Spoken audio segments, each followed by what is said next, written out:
Hi everyone, in front of me I've got REDBEAT E3 and let me share with you how to check the IMEI number of this device. So let's start with opening the dialer, tap on the keypad and enter the code, which is *#06#. And as you can see by this code, we are provided with both IMEI numbers of this device, so let's tap on OK. And now another way through the settings, so let's tap on them. Here in this general list we have to scroll down to the very bottom and find About Phone.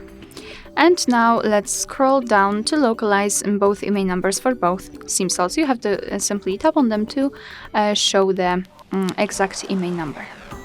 Alright, so that will be all. Thank you so much for watching. I hope that this video was helpful, and if it was, please hit the subscribe button and leave the thumbs up.